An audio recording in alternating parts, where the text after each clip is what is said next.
Otázka bola, či poznáme svoje okolie. Naozaj. Kto žije okolo nás? Kto nám vie niečo ponúknuť? Kto sa vie s nami podeliť? S kým vieme zdieľať nejaké riziko, dajme tomu, že niečo vyjde, nevyjde?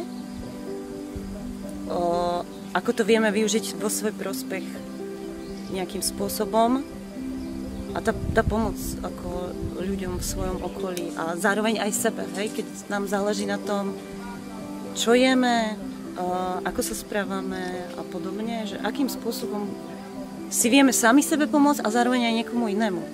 A to je to, že to svoje blízke okolie, fakt, že akože ten rádius, o ktorom sme sa bavili, naozaj je dobre poznať. Akože sa bavíme o tom, že veľa Slovákov nepozná Slovensko, utekajú do zahraničia, nevieme, že čo je naozaj u nás.